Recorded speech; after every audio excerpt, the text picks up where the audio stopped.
What's up, guys? Welcome back to the channel. So we're going to take a look at Grounded 2 here, running on the MSI Claw8 AI Plus with the Intel Ultra Series 2 chipset, and it ultimately runs pretty well here, though you are going to have to bump down that resolution, but you can maintain some higher settings than low at least, and a little bit better than what we were getting over there on the Steam Deck. I am running at 30 watts TDP though here just for this testing, though we could vary that a little bit and maybe even cut things down farther. And the game is very unoptimized. Platform features in the game itself may not work correctly and may crash. It's pre-release software and very early access right now.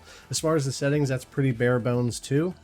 We'll boot in at 1200p, but we're ultimately going to change to 800p and mess with the render scaling here. Quality, we have low, medium, high, and all of that, but nothing else as far as getting into the settings deeper and maybe adjusting a few things individually, but we will be able to mess with that a little bit as we get into it.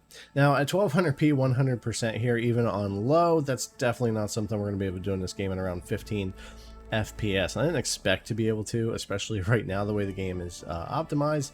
At 50% we maintain about 34 sitting still, but when we get into things it drops into 20s pretty easily. At 800p though, on a render scale of 50, we can bump up to about 42 FPS right here, and throughout a lot of the game maintain over 30 without too much trouble, with the occasional dips under that. At 100% for 800p though, it's really going to dip down into those low 20s once we're not standing still in this spot. I fell on 60% with 800p. I felt like that was a decent enough middle ground, especially on the 8-inch screen, and worked out okay for me. You can adjust that however you want. And I bumped up to medium settings because I didn't get a lot of difference here, and the Claw is able to handle that pretty well.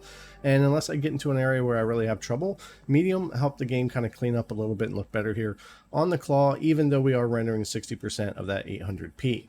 But yeah, this is ultimately a pretty fast video, just taking a look at this running on the Claw. It's very early days for this game, very much like the original Grounded was, which, you know, for its goods and bads, the whole early access or game preview that we have going on here, I would have preferred a more complete experience, considering they've already had Grounded out and worked on that for so long, and maybe Grounded 2 could have been a little bit more ready, or maybe not have to be early access. But that's more of a personal preference. I will say though, off the bat, it does feel like a little bit more of a complete game, the way you go through survival mode and the quest and things like that, and I've actually been having a pretty good time with it. And ultimately, running around different areas of the park here, really just in the first couple hours of the game, I didn't have too much trouble when it came to any performance like bugs, haha, or crashes or anything like that on my time here.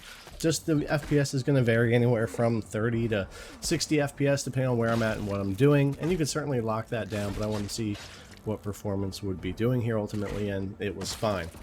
No issues with combat, no issues with controls or anything like that. And ultimately, I think over time they'll be able to do some real updates and patches and optimizing to the game as they've done before, and get this to where it can probably run a lot closer to that 45 to 60, a lot better than 30 to 60. Of course, if you're inside areas and not rendering very far away, it's going to be able to hold FPS a lot better and all that. But I think ultimately, just from what we're seeing here around these first areas of the game, I was actually surprised it ran this decently on the Claw, considering how it was running on the Steam Deck. There are, of course, areas here where if you're rendering out a lot more stuff, you can see where things suffer here with frame times and all that kind of stuff. But again, a lot of work to be done with this game, and I will be coming back and testing it some more. But if you are wanting to jump in on game preview, I think you'll be able to get through it and play a good bit of it here and not have too much trouble. Anyways, guys, as always, thanks a lot for coming to check out the video. I really appreciate it, and I'll see you in the next one.